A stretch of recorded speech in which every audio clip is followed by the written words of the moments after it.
Crash Bandicoot is trash. I've expressed my views on this matter several times over the past couple of years, but it never fails to astound me the lengths that PlayStation fanboys will go to try and pretend that Crash Bandicoot is some kind of gaming icon. He's not popular. He never was popular. He never was successful. This thing never survived the PlayStation generation, okay? The idea that this character was on par with Mario or even Sonic is laughable. And at this stage, considering how Bubsy the Bobcat is still getting brand new video game adaptations and had a animated series back in the day, like Crash Bandicoot never went anywhere. He never reached the same heights as Bubsy the Bobcat. Like, again, that's how low Crash Bandicoot is. He is lower than Bubsy, the joke of the industry. Like, he's not even really worth considering as this video game mascot. But because PlayStation doesn't have anyone better, PlayStation fanboys have been pushing this narrative that Crash Bandicoot is some mistreated icon, when in reality, he got dozens of games, all of which were complete failures, and has now faded away into relative obscurity. The Insane Trilogy is a really interesting case scenario in which, the developers got a hold of the Crash Bandicoot license. They re-released the first 3 games. It sold millions, and people really thought that Crash was on the verge of a comeback, only for it to crash and burn. With Crash Team Racing Nitro, with Crash Team Rumble, with Crash Bandicoot 4, a straight up sequel, remakes, spin-offs, all of them completely collapsed to the point where it is pretty self-evident to anyone who isn't a complete retard that Crash Bandicoot is a dead IP with no momentum behind it whatsoever. Real platforming fans have no respect for Crash Bandicoot at all, and yet PlayStation fans who have never played any other platformers will sit there and try and tell you he's some industry icon, to the point where people are getting excited over the possibility, not a formal announcement, a possibility of a Crash Bandicoot Netflix series. They are legit getting excited over Netflix crashing their stupid Australian marsupial into an animated series. This is after Devil May Cry. This is after Castlevania. They really think Netflix is going to turn Crash Bandicoot into a streaming star. Yeah, they think 20-year-old girls who don't do anything but sit around watching Netflix, I want to watch Crash Bandicoot. That's not going to happen. Nobody's going to want to watch Crash Bandicoot. They're going to sit there, if they do, they're going to sit there and just be like, the Mario movie's better, and then switch it over to that. What is Crash Bandicoot going to do to pull anybody in? Because he doesn't have any memorable characters. He doesn't have any lore. Nobody knows anything about the character at all. Crash Bandicoot is a complete joke.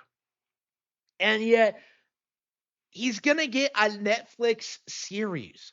What's going to happen? Dr. Cortex is going to... nobody cares about Dr. Cortex.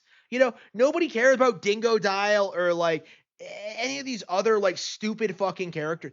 Crash Bandicoot is a complete failure of a video game IP. It was Sonic at home. It was Sonic produced by Universal. It was never a Naughty Dog owned IP. It was Sonic that was just had none of the personality, none of the charm, none of the joy, the fun designs. What exactly is meant to be appealing about Crash Bandicoot to anybody outside of the PlayStation logo slapped on the box? Really at its core, nothing. The only reason why so many people are so fired up about this F-list video game character is that it started on PlayStation. That's it. Nobody remembers the GameCube games. Nobody remembers the DS spin-offs. Nobody remembers all the companies that have had the license over the years. At this point, nobody even remembers the Insane Trilogy because nobody got past Crash 2.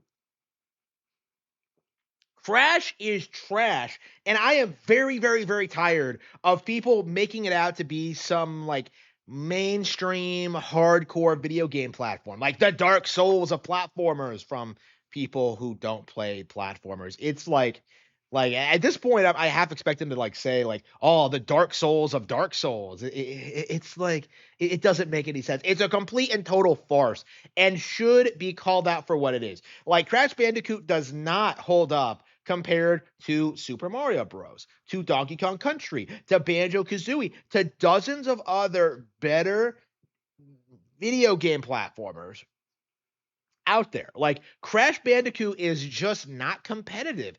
And the fact of the matter is, if this character actually did have any kind of momentum behind him, he would have had a he would never have had his fall from grace to begin with. You know, how many times have we seen people like do that thing where like, well, Sonic had a rough transition into 3D, which first of all isn't true because Sonic Adventure 1 and 2 are both the peak of the Sonic brand. But second of all, like Crash Bandicoot was specifically made for 3D and somehow screwed that up. It's a hallway simulator.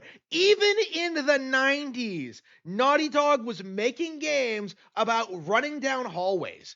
Like it's not 3D. Like it's just this weird pseudo 3D where you can occasionally move left and right, like 2D where you can occasionally move left and right. It's not like a fully fleshed out 3D experience like the far superior Mario 64.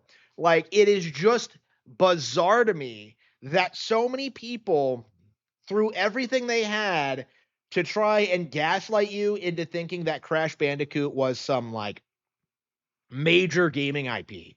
When even back in the day, like nobody cared about it. I remember playing Crash Bandicoot 3 in a demo station and like doing that Great Wall of China section. And I was just kind of like, okay. And then I went back and like played the other better Nintendo games, games like Wind Waker, games like Super Smash Bros. Melee, games like, all these crazy games in the demo stations back in the day. Like it was phenomenal seeing what Nintendo was delivering around the time that Crash Bandicoot was falling off. Around that time we got, Luigi's Mansion, Super Smash Bros., Melee, Pikmin, all of which are way better than Crash Bandicoot. And I would rather get more stuff like that than just have some generic westernized cartoon with Crash Bandicoot slapped onto it. And that's the weird thing about this announcement and like the weird fake hype around it. Like realistically, Nintendo is going to put out their franchise adaptions way better, way sooner than Crash Bandicoot. And they're going to be way higher quality. And they're not going to be attached to fucking Netflix. And they're going to be characters that people actually like and care about. They're going to do Animal Crossing. They're going to do Donkey Kong. They're going to do Luigi's Mansion. They're going to do Splatoon, right? Like Splatoon has infinitely more possibilities for a film adaptation than Crash Bandicoot. And yet all Twitter cares about is that like, well, Crash is going to make a comeback someday because he was big in the 90s. Like Crash was never big. Crash was never a video game icon. Crash is a complete joke. Crash is trash.